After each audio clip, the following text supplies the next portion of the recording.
I'm sorry, Beth, but there just isn't enough space this year. I stared at my phone, reading my sister Melissa's text for the fifth time. The words burning into my retinas like acid. After 3 years of absence, of missing the family Christmas gathering due to my work in Chicago, this was the response to my announcement that I'd finally be able to come home. Not enough space. At our family's sprawling 4-bedroom cabin in Aspen that had housed all 7 of us comfortably throughout our childhood, my name is Elizabeth Carter, 34. A senior investment banker from Chicago who hasn't set foot in my hometown for nearly 3 years. The last time I saw my family together was at my father's 65th birthday, where conversations were stilted and smiles were forced. Now, sitting in my corner office on the 47th floor overlooking a snow-dusted Michigan Avenue, I felt something cracked inside me. I called Melissa immediately. The phone rang 5 times before she picked up. Beth, hey, her voice was tight, like she was already bracing for confrontation. What do you mean, there's no room? I asked, keeping my voice deliberately calm while my free hand curled into a fist. The cabin has 4 bedrooms. A sigh whistled through the phone. Well, Mom and Dad have their room, obviously. Kevin and Amanda have the blue room with little Sophie. I've got the small room, and Jason and his new girlfriend are taking the last bedroom. So where was I supposed to stay all those other years? The question hung between us, laden with accusation, a pause. You know, you never actually showed up for the past 3 years. Beth, we made arrangements, but you always canceled last minute. My chest tightened. I was working. Melissa, some of us have demanding careers, and some of us make time for family despite our careers, she snapped back. The old resentment was right there, bubbling just beneath the surface. I swiveled in my chair to face the window, watching snowflakes begin to fall.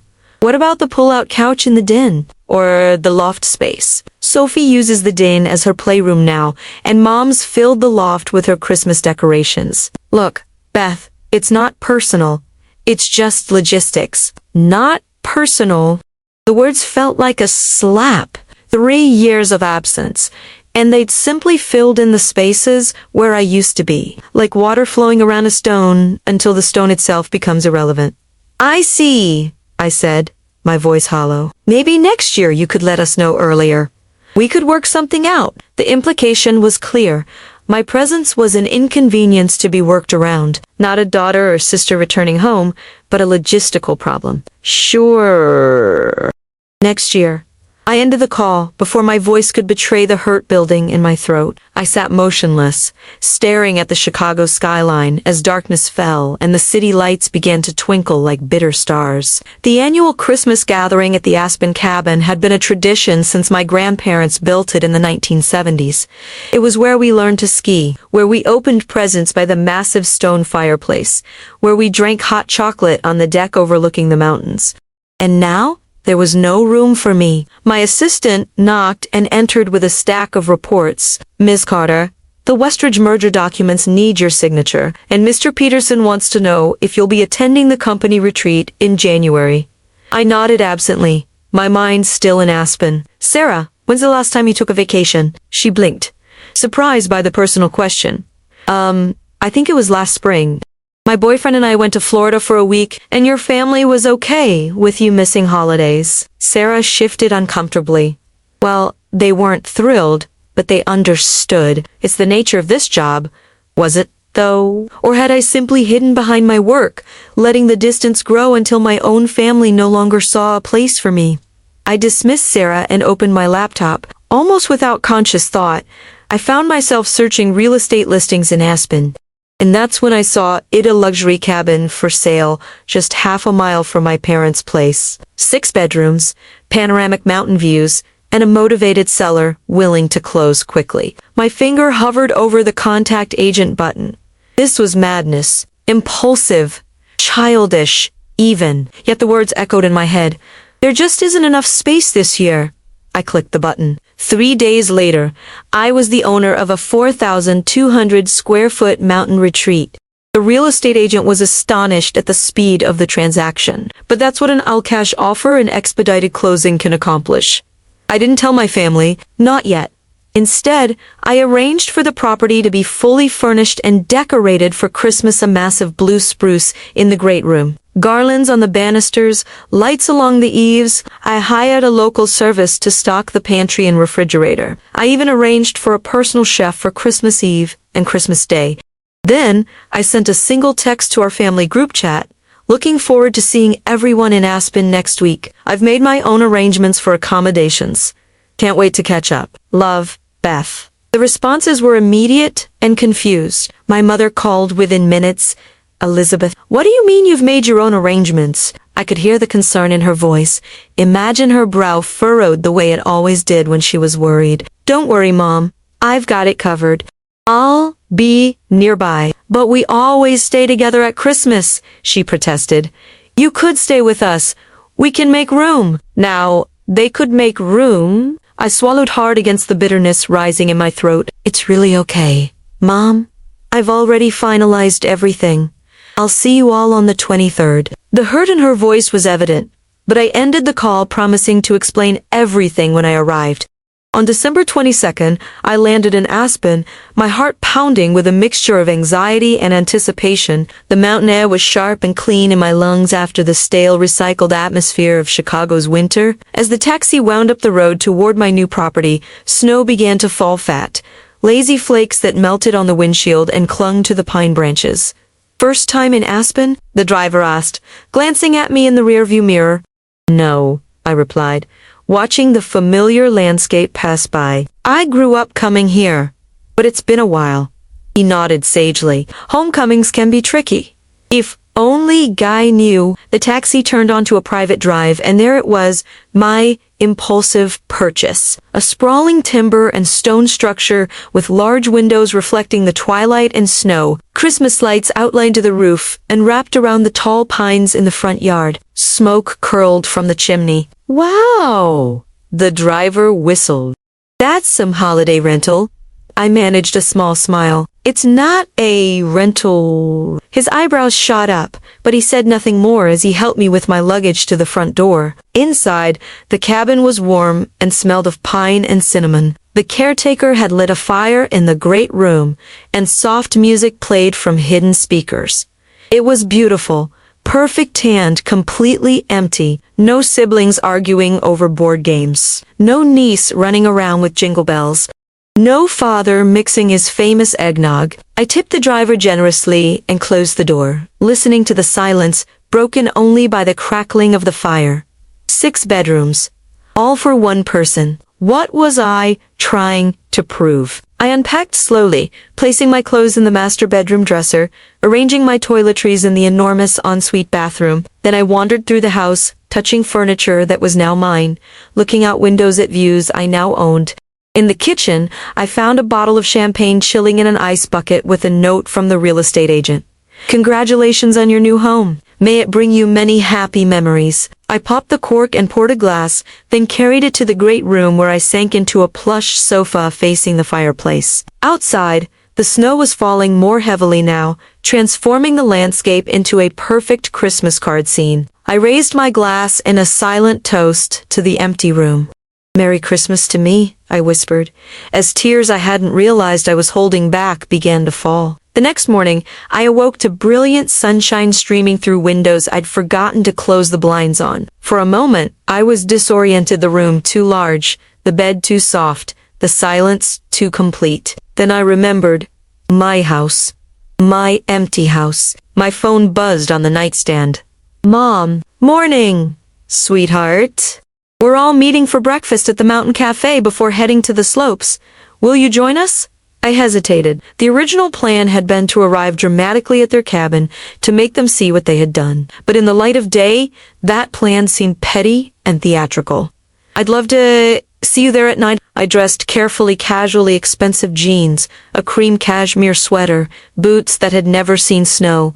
I applied makeup with precision, armor against whatever reactions awaited me. The drive to the mountain cafe took less than 10 minutes, but I sat in the parking lot for another 15, gathering courage. Through the window, I could see them, my family, gathered around a large table. My father, silver-haired now, but still broad-shouldered, gesturing as he spoke. my mother laughing at whatever he'd said, Melissa and her husband Jason, my brother Kevin with his wife Amanda and their daughter Sophie, who was now 7 and whom I barely knew, and a young woman I didn't recognize sitting close to my other brother, Michael. They looked happy. Complete. A tableau that functioned perfectly without me. I nearly started the car again to leave, but at that moment, Sophie looked up and saw me. Her face lit up in recognition, surprising, given how little she'd seen me, and she waved enthusiastically. No turning back now. The warmth of the cafe hit me as I entered, along with the smell of coffee and bacon. Conversations hummed around me, but all I could focus on was my family's table, where heads were now turning in my direction. Beth, my mother, was the first to rise, coming toward me with arms outstretched. She looked older than I remembered, fine lines around her eyes more pronounced, her blonde hair now more gray than gold, but her embrace was the same enveloping, sincere. Mom, I managed, returning her hug stiffly at first, then melting into it despite myself. Let me look at you, she said, holding me at arm's length. Still beautiful, but too thin. Don't they feed you in Chicago? Before I could answer, my father was there, wrapping me in a bear hug that lifted me slightly off the ground. There's my girl, he rumbled, and I caught a whiff of his familiar aftershave sandalwood and citrus. One by one, they greeted me. Melissa with a hesitant hug, her eyes not quite meeting mine. Kevin with a brotherly punch to the shoulder and a genuine good to see you, sis. His wife Amanda with a polite smile that didn't reach her eyes. Michael introduced his girlfriend, Emma, who seemed nervous to meet me. And then there was Sophie, who regarded me with unabashed curiosity. You look different in real life than in pictures, she announced. Sophie, Amanda admonished, but I laughed. You're right, I do. You look different too. Much taller, she beamed at that. I grew 3 inches this year. That's more than anyone in my class. I was ushered to a seat between my father and Sophie, handed a menu I didn't need to read because I already knew what I wanted: blueberry pancakes with extra bacon. My traditional order since childhood. So, my father began once the waitress had taken our orders. Your mother tells me you've made other arrangements for your stay. There was a question in his eyes, one that asked more than his words. Yes, I replied, taking a sip of the coffee that had appeared before me. I'm staying at a place just up the road from the family cabin. A hotel? Melissa asked, because there was room at our place. Beth, we could have figured something out. The belated offer hung in the air between us. I looked at her steadily. No, not a hotel. And it's fine, Melissa. I understand there wasn't space. There's always space for family, my mother interjected, her tone making it clear this was a point of contention between her and my siblings. Well, where are you staying then? Michael asked, his arm casually draped around Emma's chair. I took a deep breath. I bought a place. The table fell silent. My father's coffee cup paused halfway to his mouth. Bought a place, he repeated, in Aspen. When? Last week. I met his gaze evenly. It was an impulse decision. An impulse, Melissa started, then stopped herself. You bought property on impulse. I shrugged, feigning a casualness I didn't feel. I had the means, and it seemed like a good investment. Can we see it? Sophie asked excitedly. Is it big? Does it have a pool? Her innocent enthusiasm broke the tension, and I found myself smiling at her. It's pretty big. Yes, no pool, but there's a hot tub on the deck. And yes, you can all see it. In fact, I hesitated, then plunged ahead. I was hoping you might all come for dinner tonight. The invitation surprised even me. I hadn't planned this part. My mother recovered first. We'd love to, wouldn't we? She looked around the table, her expression making it clear that declining wasn't an option. There were nods and murmured agreements, though Melissa's came reluctantly. Great, I said, as our food arrived. How about 7 o'clock? The conversation shifted to safer topics than Kevin's new position at his law firm, Michael's work as an architect, Sophie's school achievements. I answered questions about my job in Chicago, careful to downplay the hours and stress that had kept me away for so long. But beneath the pleasant chatter, I could feel the questions, unasked, resentments, carefully navigated the distance of years that couldn't be bridged over a single breakfast. "So," Amanda said during a lull, "will you be joining us on the slopes today?" "Sophie's finally old enough for the intermediate runs." I hesitated. I hadn't skied in years, and I had preparations to make for dinner. But Sophie was looking at me hopefully. "I need to make some arrangements for tonight," I began, watching her face fall. "But maybe I could join you after lunch? Say 2 o'clock at the main lodge." Her smile returned, bright as the sun on snow.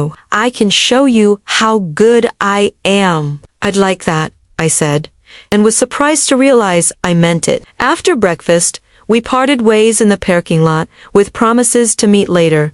As I watched them drive toward the ski resort in 2 separate cars, my parents with Michael and Emma, Kevin's family with Melissa, I felt a complicated mix of emotions.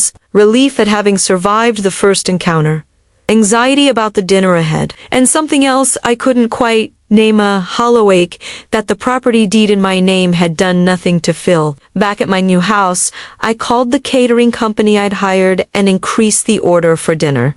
Then I walked through the rooms again, seeing them now through my family's eyes. The ostentatious size of it, the obvious expense, the emptiness. What would they think when they saw it? That I was showing off. That I was trying to make some sort of point. Both were true, I had to admit to myself. I had wanted to show them that I didn't need their space, their accommodation, that I could create my own place in this town, in this family narrative. But now, in the cold light of day, the gesture seemed hollow. A house wasn't a home. Square footage couldn't replace the years I'd missed, the relationships that had evolved without me. At 1:30, I changed into ski pants and a jacket I'd purchased for the trip. Equipment I wasn't sure I remembered how to use properly. As I drove to the resort, my stomach churned with a nervous energy I hadn't felt in years.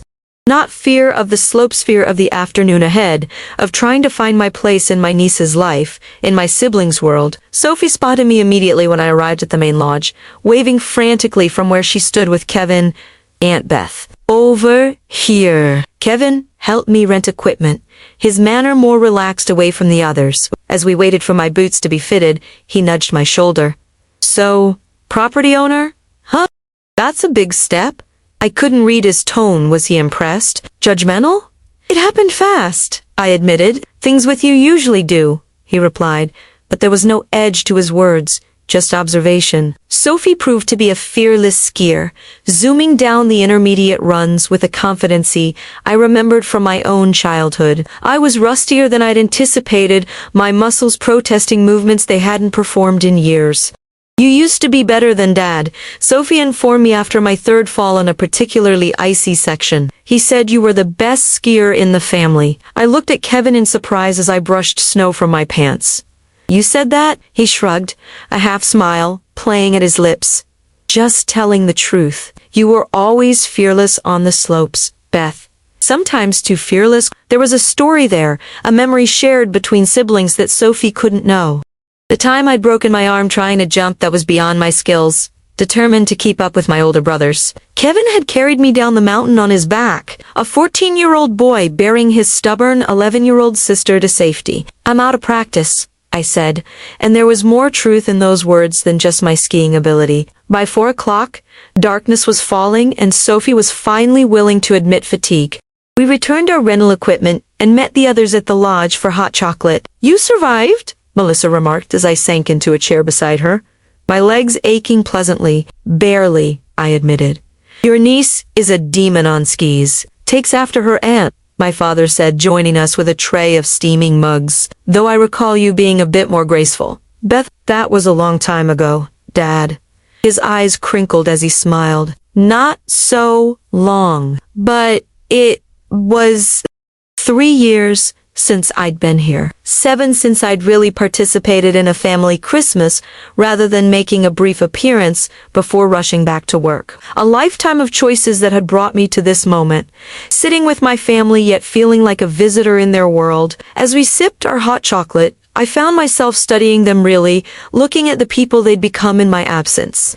My father, retired now but still consulting occasionally, content in a way I didn't remember. My mother, involved in local theater and book clubs, with a vitality that spoke of a full life. Kevin, successful but balanced, his focus clearly on his family. Amanda, whom I'd always found cold, softening when she looked at Sophie. Michael, creative and easygoing as always, clearly smitten with Emma.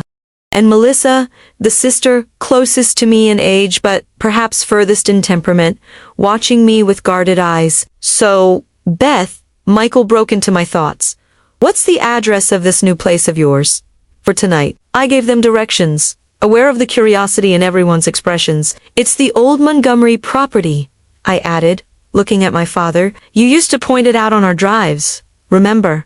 The big place with the red door?" His eyebrows rose. "The Montgomery place? That's quite a property, Beth. Prime location. We used to call it the Christmas card house," my mother recalled. "It always looked like something out of a Carrier and Ivy's print in winter." I nodded, remembering those drives, my father's admiration of the architecture, my mother's love of the traditional styling. "That's the one." "Well," my father said, finishing his hot chocolate, "we're looking forward to seeing it. And to spending time with you, of course." The sincerity in his voice made my throat tighten.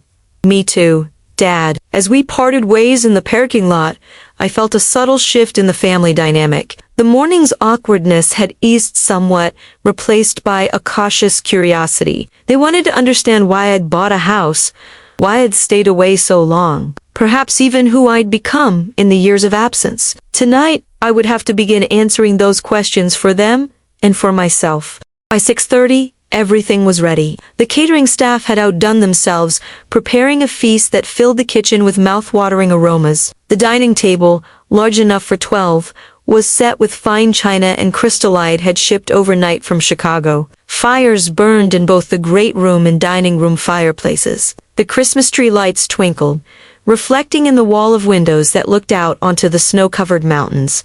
I'd changed 3 times before settling on a simple black dress that somehow felt both too formal and not formal enough for this strange dinner party. I paced the great room, checking my watch, adjusting a cushion here, a decoration there. What was I trying to prove with all this? That I was successful? They already knew that I didn't need them. A lie? That I belonged here, in this town, in this family, an even bigger lie. Headlights swept across the front windows at 6:55. My family was nothing if not punctual. I took a deep breath, squared my shoulders, and went to open the door. They arrived in a cluster, my parents first, followed by Kevin's family, then Michael and Emma, with Melissa bringing up the rear. Their exclamations as they entered were gratifying. I had to admit, "Good Lord, Beth," my father said, turning slowly to take in the soaring ceilings and massive windows. "When you said you bought a place, ... It's beautiful," my mother added, her eyes wide as she took in the Christmas decorations. So warm and inviting. Sophie ran straight to the Christmas tree, examining the ornaments with delight. "Look, Mom, they have those glass icicles like Grandma's." Amanda nodded, her expression unreadable as she surveyed the room. "It's certainly impressive." I offered to take coats, gesturing toward the mudroom off the entryway. As they removed their outer layers, I couldn't help noticing the range of Atirmi parents dressed up in what was clearly their best. Kevin and Amanda in smart casual, Michael and Emma in trendy but relaxed outfits, and Melissa in jeans and a sweater that seemed deliberately understated. "Drinks?" I offered, leading them toward the great room where I'd set up a small bar. "Dad, I got your Macallan." He looked pleased at that. "You remembered." "Of course," I said, though in truth I'd had to call my mother to ask. As they settled with their drinks, the initial awe gave way to more detailed exploration. My mother gravitated toward the family photos I'd hastily arranged on a side table, old pictures of all of us at the family cabin, at graduations, at my father's retirement party. I'd had them printed and framed just days ago, in an attempt to personalize the space. "When did you decide to buy in Aspen?" Michael asked, settling onto one of the sofas with Emma beside him. I handed him a glass of wine. "It was ... spontaneous." "Spontaneously buying a multi-million-dollar property," Melissa muttered, just loudly enough to be heard. "Must be nice," Melissa, our mother warned, But my sister wasn't wrong. It had been an impulsive, extravagant decision born of hurt, pride, and years of accumulated distance. "It's okay, Mom," I said. "Melissa's right." It was an impulsive decision, and yes, I'm fortunate to be in a position to make it. "But why Aspen?" Kevin asked. "You've barely been back in years." The question hung in the air, the real issue finally surfacing. Why come back now? Why assert my presence so dramatically after years of absence? I was saved from answering immediately by the arrival of the catering staff, announcing that dinner was ready. We moved to the dining room, where more exclamations greeted the elaborate spread prime rib, roasted vegetables, multiple sides, and a dessert table that made Sophie's eyes widen comically. As we settled around the table, my father at one end and me at the other, I felt a strange echo of family dinners past. But the dynamics had shifted. I was no longer the little sister, the daughter seeking approval. I was the host, the owner of this space, the one who had created this moment. The conversation during dinner stayed mostly safe compliments on the food, updates on extended family members I barely remembered, Sophie's animated retelling of her day on the slopes. I kept the wine flowing, perhaps a bit too generously, feeling the artificial warmth of alcohol ease some of the tension in my shoulders. It was during dessert that my father finally brought us back to the question Kevin had raised. "So, Beth," he said, setting down his fork after sampling the chocolate mousse, "you never really answered, why Aspen? Why now?" All eyes turned to me. I took a sip of wine, stalling. "I missed this place," I began, which was true but not the whole truth. "I missed the mountains, the snow at Christmas. You could have visited," Melissa pointed out. "You didn't need to buy property. I wanted something that was mine," I said, the words coming out more defensively than I'd intended.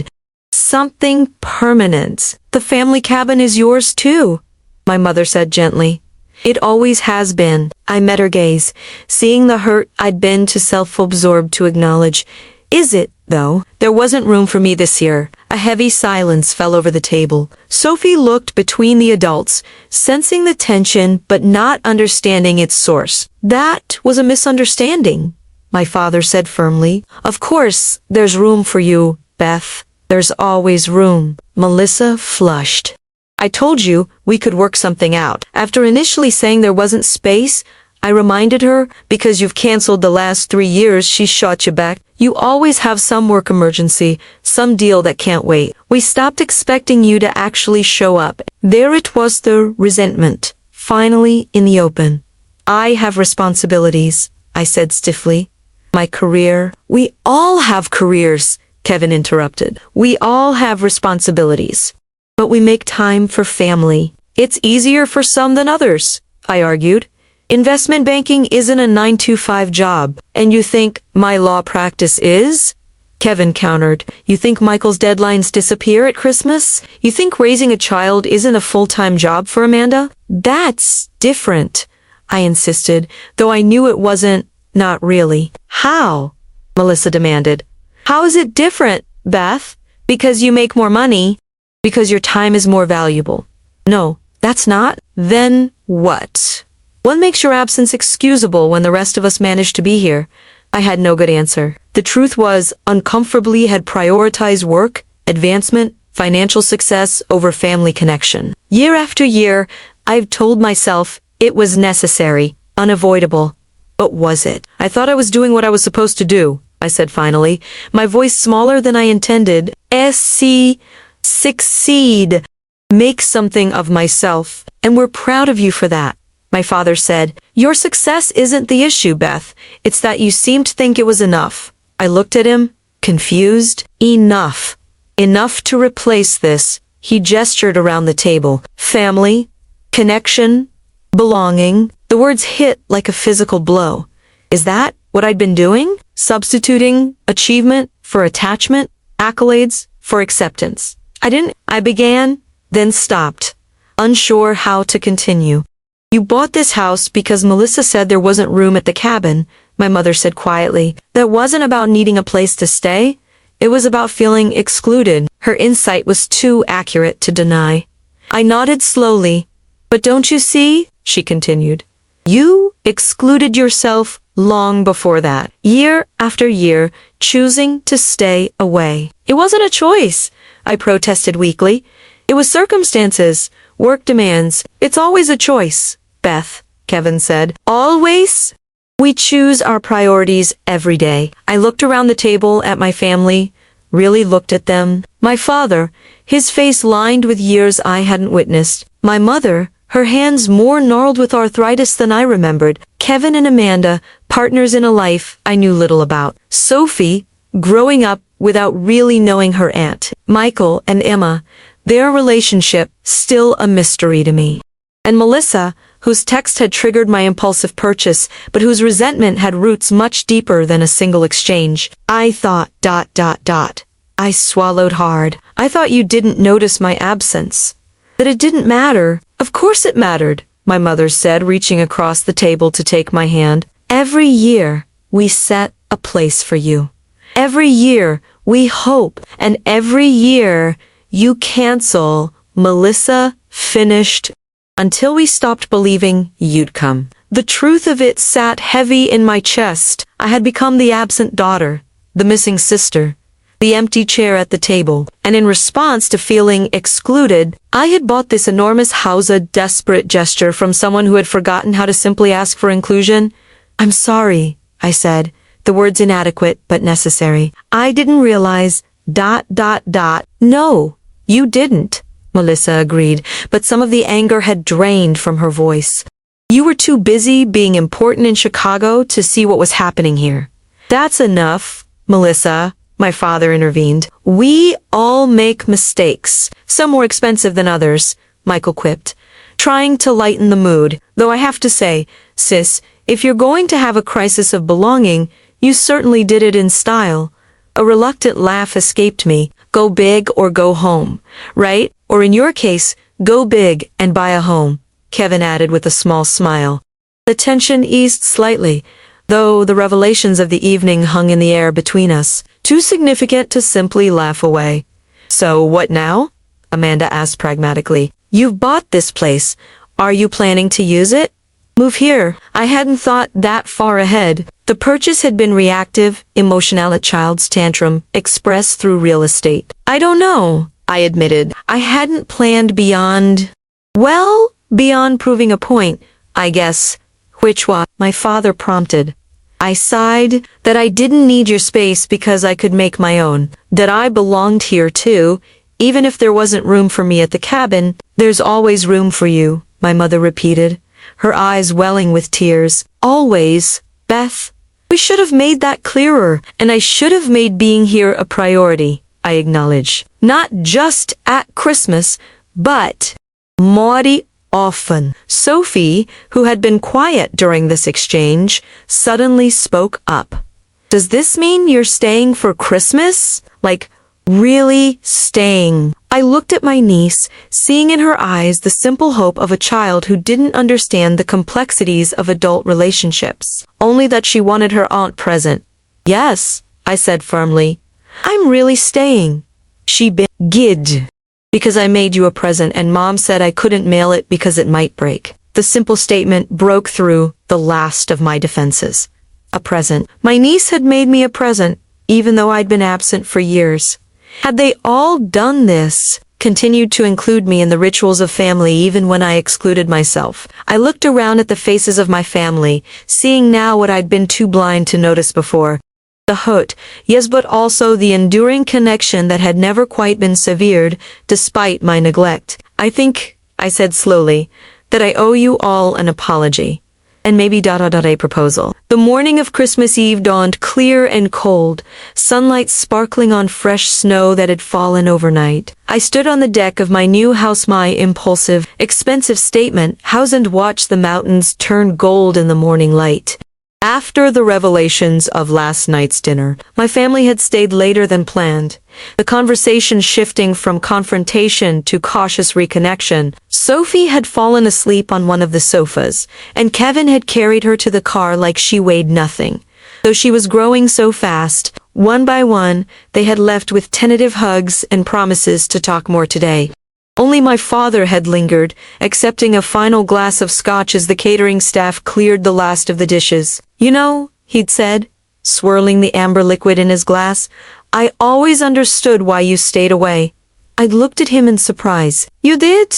He nodded, his eyes on the fire rather than me. "You remind me of myself at your age. Driven, ambitious, convinced that success meant climbing higher, working harder than anyone else." "What changed for you?" I asked. He'd smiled then, a slow, reflective smile. "What changed for you?" I asked. He'd smiled then, a slow, reflective smile. "Your mother," he answered simply. "And you kids." One day I looked up from my desk and realized my children were growing up without me really seeing it. That I was missing the most important moments, chasing things that ultimately didn't matter as much. He turned to me then, his eyes holding mine. But it took me longer than it should have to realize that. "So, I understand, Beth, I just don't want you to wake up 20 years from now with the same regrets I have." The words had stayed with me through the night, echoing in my mind as I tried to sleep in my too large, too empty house. Now, watching the sunrise, I made a decision. I pulled out my phone and sent a group text to my family. "Breakfast at my place, 9 a.m. I have a Christmas proposal." One by one, the replies came in confirmations, questions about what to bring, nothing, and, from Melissa, a simple okay that I knew represented a cautious truce. I spent the next 2 hours in a flurry of activity grocery shopping at the only store open this early on Christmas Eve, cooking in my barely used kitchen, arranging the dining room for a more casual meal than last night's formal dinner. By the time headlights appeared in my driveway shortly before 9, the house smelled of coffee, bacon, and cinnamon rolls. They arrived together this time, car doors slamming almost in unison, voices carrying in the crisp morning air. I opened the door before they could knock, feeling strangely nervous. "Merry Christmas Eve," I called, attempting brightness I wasn't sure I felt. Sophie ran ahead of the adults, barreling into me with a hug that nearly knocked me backward. "We're going sledding after breakfast while you call me." Dad brought an extra sled. Her enthusiasm was infectious. "I'd love to," I said, meaning it. My family filed in, shedding coats and boots, exclaiming over the breakfast smells. My mother paused to kiss my cheek. "You cooked," she said, sounding surprised. "Don't sound so shocked," I laughed. "I do know how to use a stove." "Since when?" Michael teased, passing us on his way to the dining room. "Last I remember, your specialty was microwave ramen." "People change," I said, the simple statement carrying more weight than it should have. Breakfast was easier than dinner had been to morning light, the casual setting, perhaps the night's sleep that had given everyone time to process. We ate family-style, passing platters of food, conversations overlapping in the way they do when people are comfortable with each other. When the initial hunger had been satisfied and we'd moved to second cups of coffee, my father cleared his throat. "So, Beth, you mentioned a proposal." All eyes turned to me. I took a deep breath. "I've been thinking about this house," I began, "about why I bought it and what it means." "Buyer's remorse already?" Melissa asked, but there was less bite in her tone than there might have been yesterday. "No," I said. "Actually, the opposite. I think I made the right decision, just for all the wrong reasons." I looked around at their puzzled expressions. "I bought this place because I felt excluded." I continued, "because I wanted to prove I didn't need the family cabin to be part of this tradition. It was childish and reactive, and I'm not proud of that. But, double quotes, my mother prompted. But now that I have it, I realize it could be something else. Something better." I took another breath. The Montgomery place has 6 bedrooms, our family cabin has 4, and you're right, it's getting crowded as the family grows. Understanding began to dawn on my father's face. "Beth, I'm proposing a trade," I said. "Not permanently, but for this Christmas. You all stay here, where there's more than enough room for everyone. I'll stay at the family cabin alone, just to experience it again." "And then, and then," Kevin asked, "and then maybe we create a new tradition." Maybe both properties become part of our family gatherings. Maybe we rotate or split up differently each year. Or I don't know. I just know that I don't want this house to be a statement about separation. I want it to be about connection. Silence fell as they absorbed my words. You want us to move here? Today? On Christmas Eve? Amanda asked practically. I nodded. Everything's ready. The rooms are made up. There's plenty of food, and it's only for 2 nights. I just thought, there's so much more space here. Sophie could have her own room instead of sharing with you and Kevin. Melissa wouldn't be cramped in the small bedroom. There's an office where Dad could escape when he needs quiet. My mother was the first to respond. I think it's a lovely idea. Really? I hadn't expected immediate acceptance. The cabin is wonderful, she said, but it has been getting crowded. And there's something special about experiencing Christmas in a new place, especially one as beautiful as this. What about traditions? Melissa objected. The stockings on the cabin fireplace, the way we always open gifts in the loft, ... We can bring the stockings here, my father suggested. And this room has just as nice a fireplace for gifts. It's not the same, she insisted. No, I agreed. It wouldn't be exactly the same. But maybe it could be something new that still honors what matters about our traditions being together. Kevin looked thoughtful. Sophie would love having more space to play with her new toys. And I wouldn't mind a real bed instead of the pull-out couch, Michael added, with an apologetic glance at our parents. You've been on the pull-out? I asked. I thought you and Emma had the guest room. That was the plan, he explained. But the heating in that room isn't working well.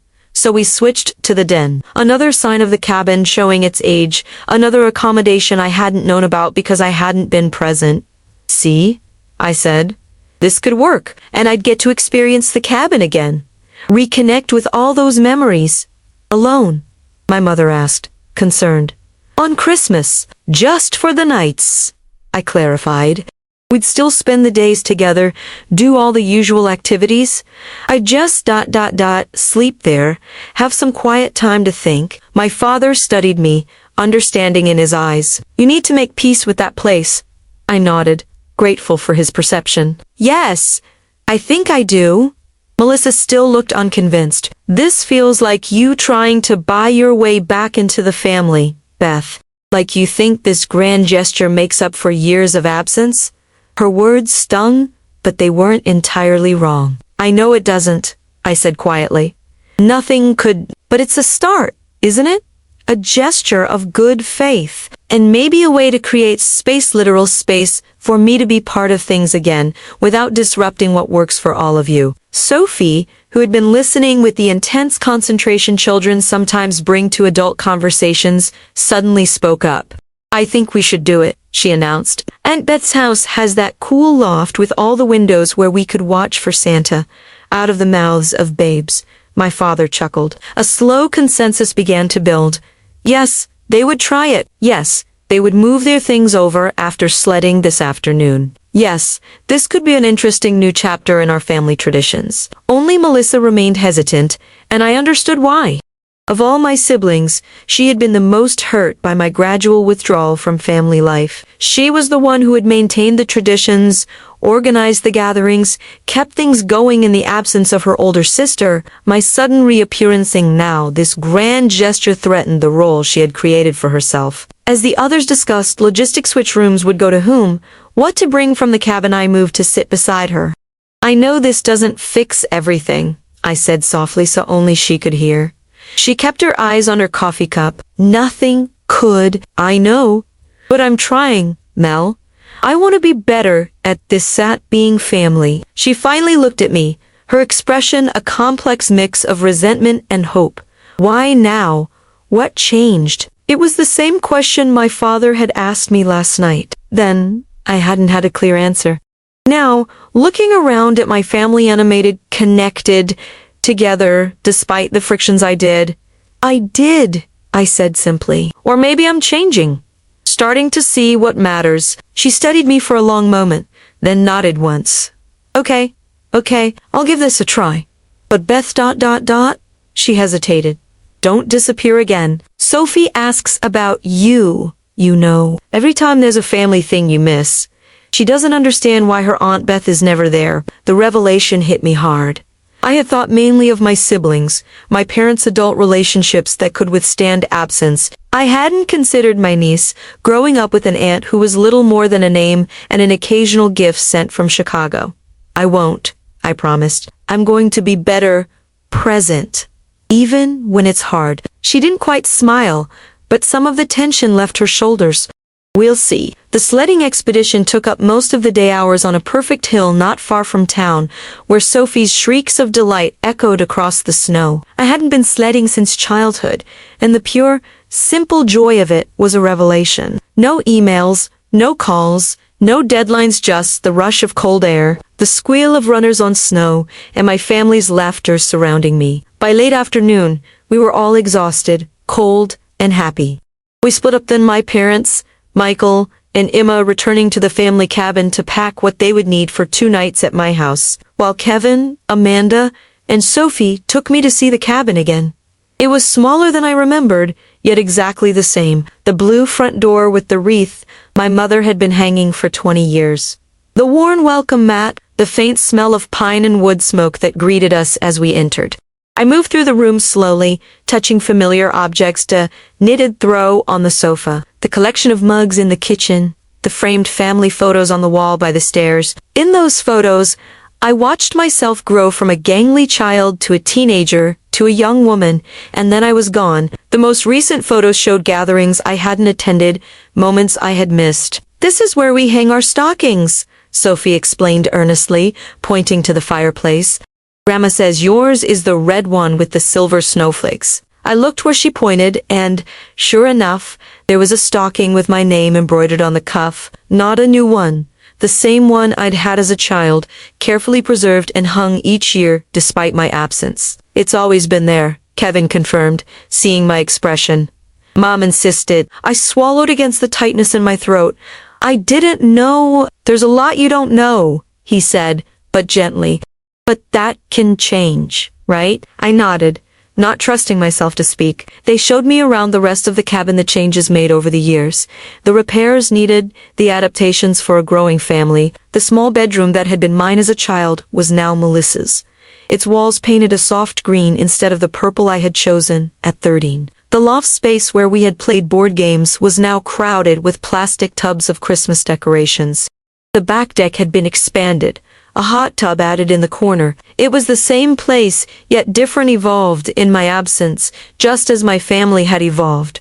Will you be okay here alone? Amanda asked as they prepared to leave. Sophie already bundled back into her snow gear. I will, I assured her. I need this time. Kevin gave me a quick hug.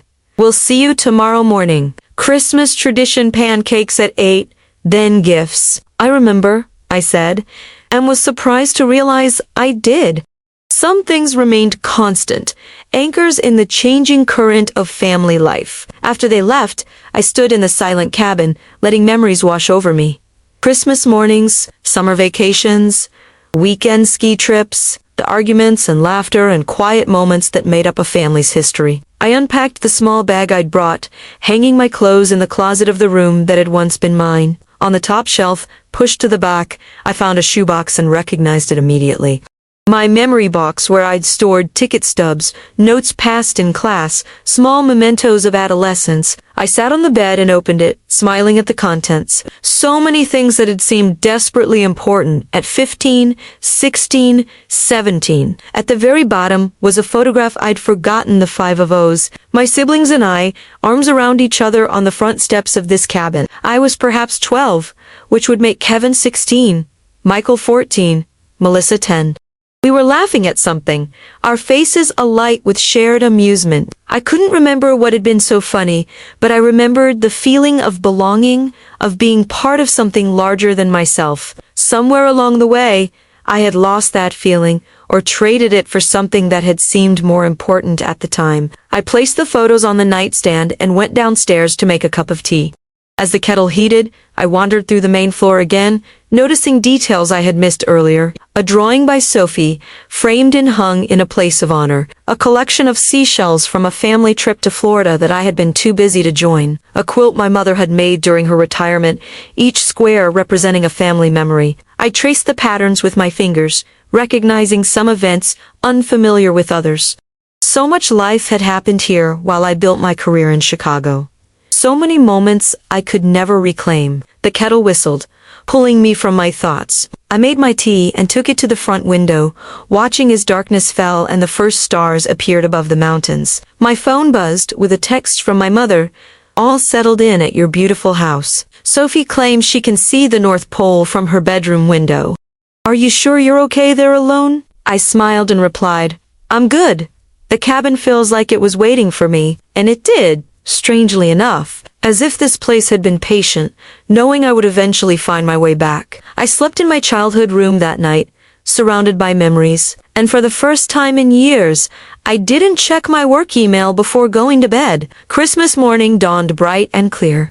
I woke early, before the sun, and lay in bed listening to the profound silence that only comes with snow. Then I rose, dressed warmly, and went outside to watch the sunrise from the cabin's front porch, another tradition I had forgotten until this moment. The sky turned from black to deep blue to lavender, then exploded in pink and gold as the sun crested the mountains. I stood there, breath clouding in the frigid air, and felt something settle in my chest.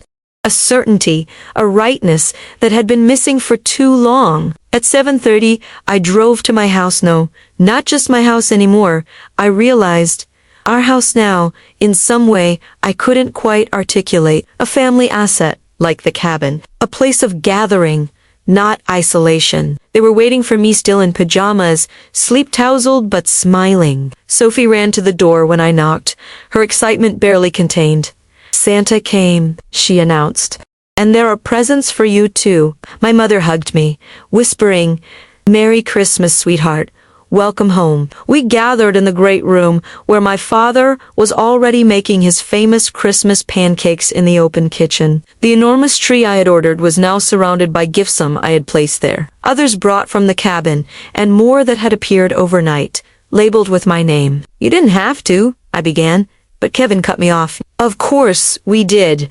Your family. The simple statement, delivered without fanfare, brought tears to my eyes that I quickly blinked away. Breakfast was chaotic, and perfect pancakes shaped like snowmen. Hot chocolate with too many marshmallows, excited chatter about the day ahead. Then it was time for gifts, with Sophie appointed as the official distributor, solemnly reading name tags and delivering packages. I was overwhelmed by the thoughtfulness of their gifts to me. Books I'd mentioned wanting to read, a cashmere scarf in my favorite color, a framed photo of all of us from yesterday's sledding expedition. Michael had already had it printed and framed, but the most precious was Sophie's gift, a clay ornament she had made, painted unevenly in bright colors, with Aunt Beth inscribed in wobbly letters. For your tree, she explained seriously, so you won't forget us when you're in Chicago. I could never forget you, I promised, hugging her tightly, and I'm going to visit much more often. My gifts to them seemed inadequate, now expensive but impersonal items I'd ordered online and had shipped directly here. Next year, I vowed silently, I would do better, would know them well enough to choose things that really mattered. The day unfolded in a pleasant blur of traditional activities, a walk through town to see the Christmas lights, an impromptu snowball fight in the yard, board games by the fire. By evening, when we gathered for the holiday meal I'd arranged with the kids, it felt like we'd crossed some invisible threshold. Not back to the easy closeness of childhood that was gone and couldn't be recovered exactly as it had been, but forward into something new, a reconfigured family dynamic that had room for who we had all become. As we lingered over dessert, my father raised his glass in a toast. To Beth, he said, for giving us the gift of space, both physical and emotional, to reconnect, and 2 new traditions, my mother added, built on the foundation of the old. To family, I said simply, meeting each of their eyes in turn, present and accounted for. Later, as the evening wound down and people began to drift toward their rooms, Melissa found me on the deck, watching the stars. This was a good idea, she admitted, coming to stand beside me at the railing. The house swap, Thank you, I said. That means a lot, coming from you. She was quiet for a moment, then asked, will you really visit more, or is this just, I don't know, Christmas sentimentality that will fade when you're back in your real life? It was a fair question. My real life is changing, I told her. I've been thinking about it for a while. Actually, before all this, about balance, priorities. What does that mean, practically? I'm not entirely sure yet, I admitted, but I've accumulated enough vacation time for several extended visits. And longer term, there might be opportunities in Denver. My firm has been talking about expanding the Western office. She looked surprised. You'd consider moving? I'm considering everything, I said. This weekend has made me realize how much I've missed, how much I don't want to miss going forward. She studied me for a long moment, then nodded. Okay. A small smile. I'll believe it when I see it, but I hope you mean it. I do, I promised. I really do. After everyone had gone to bed, I returned to the cabin alone, as planned, but the solitude felt different, no reflective rather than isolating. I built a small fire in the fireplace and sat before it, thinking about the day, the weekend, the years ahead. My impulsive purchase, my grand, childish gesture of buying an entire cabin because I felt excluded had accidentally created something valuable. Not just a property asset, but an opportunity. It bridged back to my family, a way to create space for new connections while honoring old ones. There would be complications to work out. Practical matters of ownership, usage, maintenance of both properties, emotional negotiations as we all adjusted to new roles, new patterns of interaction. The cabin was still the heart of our family traditions, but perhaps this new house could become something complementary, an extension of our shared history rather than a rejection of it.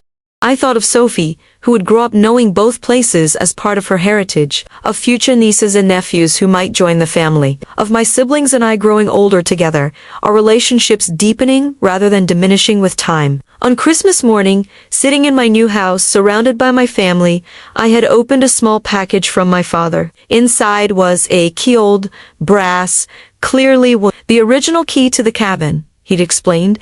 I've had a copy made for myself. This one belongs to you now, a symbolic gesture passing stewardship to the next generation. I had been deeply moved, recognizing the trust it represented. Now, I took that key from my pocket and placed it on the mantel, beside the clay ornament Sophie had given me, which I'd brought back to the cabin, to tangible reminders of belonging, of connection, of family. Outside, snow began to fall again, fat, lazy flakes drifting past the windows.